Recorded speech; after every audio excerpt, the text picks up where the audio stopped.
Gyanesh Kumar, Gyanesh Kumar. Vote की चोरी किसने की? ज्ञानेश कुमार, ज्ञानेश कुमार। वोट की चोरी किसने की? ज्ञानेश कुमार, ज्ञानेश कुमार। वोट की चोरी किसने की? क्या कहना चाहेंगी आप? वोट चोरी हो रही है, रामलीला मैदान में पहुंचे आप लोग, इस तरह से आई हैं, क्या कहेंगे आप?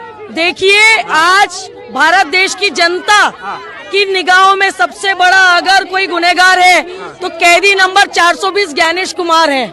तो आज मैं यहाँ पर खुद ज्ञानेश कुमार का कैरेक्टर इसलिए प्ले कर रही हूँ महिला कांग्रेस की ओर से, क्योंकि ये जो जनता है इनके साथ धोखा हुआ है। वोट चोरी केवल वोट चोरी नहीं है, ये पेपर लीक की चोरी है, ये महिला अपराध की चोरी है, ये महंगाई की चोरी है, ये बढ़ते टैक्स की चोरी है, ये हर तरीके से जनता को लूटने की चोरी है।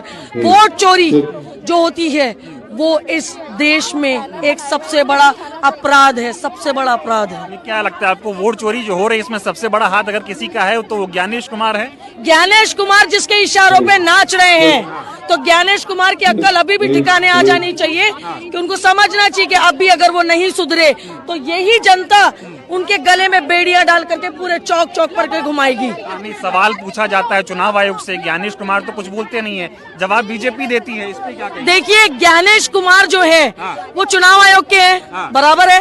तो चुनाव आयोग बन गया है मोदी आयोग। तो अब आप समझ जाइए, सवाल चुनाव आयोग से, जवाब संदीप पात्रा देते हैं, सवाल फिर चुनाव आयोग से, जवाब स्मृति ईरानी देती। तो जिस तरीके से ठेकेदारी कर रखी उन लोगों ने, तो हम महिला कांग्रेस की ओर से अब ये बिल्कुल भी बर्दाश्त नहीं करेंगे। सरकार के सारे जवाब दे दिए मंत्री ने फ्लोर पे, उससे भी सेटिस्फाइड नहीं है कांग्रेस पार्टी। देखो, तुम फ्लोर पे देना अलग बात है।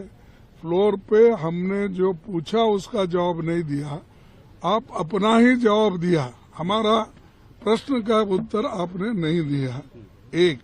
और दूसरी चीज, गलत इंफॉर्मेशन हाउस को दिया आपने, सदन को। जो हमने डिटेल आपको पूछा था कि कैसा किस ढंग से अपना वोट चोरी हुआ, सबूत के साथ हमने पेश किया।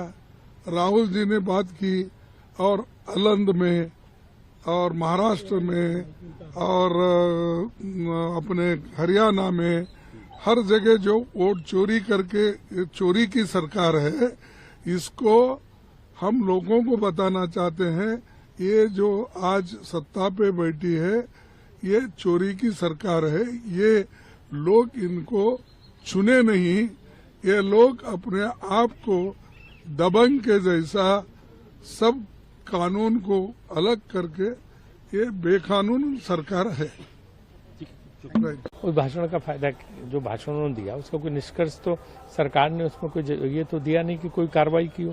तो जब कार्रवाई नहीं की तो सड़कों पे आंदोलन हो रहा है। जवाब दे दिया, अब इस रैली जवाब देने से क्या होता है, वो जो मांग की थी मांगों को तो पूरा करना चाहिए ना, तभी तो काम बनेगा। अगर उसी तरह से मनमानी चुनाव करता रहा, अगर इसी तरह से चुनाव में ये जो है बेईमानी चलती रही, वोट चोरी, वोट खरीदी चलती रही, तो फायदा क्या? उधर सर कैप्टन ने कहा कंपेयर टू बीजेपी कांग्रेस में ज्यादा डेमोक्रेटिक फ्रेम है। कैप्टन साहब ने सही बात की, कांग्रेस में बहुत लोकतंत्र है, बहुत हर चीज पूछ के होती, सबसे सलाह ली जाती, उन्होंने सही बात बोली है। होगी कांग्रेस में सर, उससे का मतलब उन्होंने अपनी बात रखी है, तो उनकी बात का ये स्वागत करते हैं, उन्होंने सही बात बोली है। तलाश रहे हैं वो फिर ना, सही बात बोली है कैप्टन ने। वापसी के रास्ते भी तो तलाश नहीं, वो अलग बात है, उसकी कोई बात अब नहीं, उस पर मुझे नहीं पता।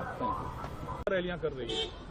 देखिए, जिस लोकतंत्र की स्थापना के लिए कांग्रेस पार्टी ने आजादी की लड़ाई में संघर्ष किया, बाबा भीमराव अंबेडकर जी ने संविधान बनाया, 70 साल उस लोकतंत्र की ताकत को कमजोर करने की जो कोशिश की गई है, और हमारे माननीय नेता राहुल गांधी जी ने जो वोट चोर गड्डी छोड़ का जो नारा लगाया है, वो निश्चित रूप से जहां वोट की ताकत को कमजोर करने की कोशिश जो भी ताकतें करती है, कांग्रेस पार्टी ने हमेशा उसकी रक्षा की है। इस संदर्भ में ये महारैली हो रही है, ये मैं कहना चाहता हूँ। SIR का क्या इफेक्ट है हिमाचल में?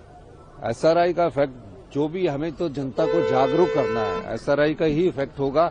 जब चुनावों में 2 या 3% होता तो SRI का ही इफेक्ट पड़ जाता है, 2-3% से सरकारें बदल जाती है। ठीक है, ऐसा प्रोटेस्ट को आप देखिए, बहुत महत्वपूर्ण प्रोटेस्ट है। माननीय राहुल गांधी जी ने जिस तरह से लगातार मुद्दा उठाया है वोट चोरी का, तो उसको ग्राउंड लेवल पे ले जाना है।